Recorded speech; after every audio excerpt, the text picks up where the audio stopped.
na tutawafundisha hawa wataalamu wa fedha ambao tunawasimamia sisi NBA pamoja na TRA kuhakikisha kwamba wanaenda kutekeleza au kusimamia vizuri haya mabadiliko ya sheria za kodi ambayo katika sheria ya fedha ya mwaka 2026. Tunasema tu kwamba sisi TRA tutaendelea kushirikiana na taasisi mbalimbali ikiwemo NBA kuhakikisha kwamba hata zile taarifa zinazotengenezwa tunaita financial reports au financial statement zinatengenezwa zikiwa na ubora. Katika hilo sasa tunarahisisha ulipaji wa kodi sasa kwa ajili ya kwa njia mbalimbali. Cha kwanza ni kumuelimisha huyu mlipa kodi. Niseme tu kwamba mtu yoyote simply uko hai, wewe ni mlipa kodi.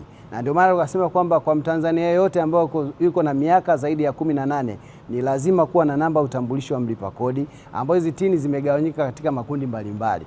Sasa sisi mamlaka ya mapato tunafanya nini?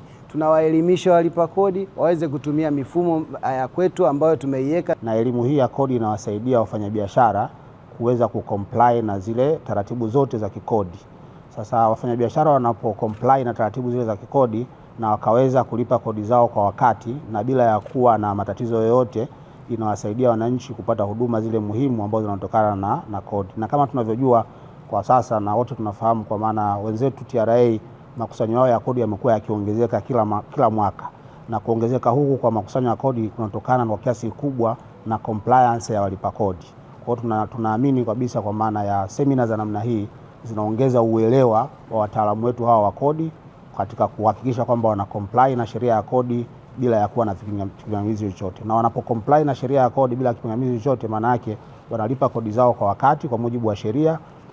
Wakilipa kodi zao kwa wakati kwa mujibu wa sheria, pia inasaidia sasa nchi kukusanya hizo kodi na kwenda kuziingiza katika maeneo yale ya kimaendeleo.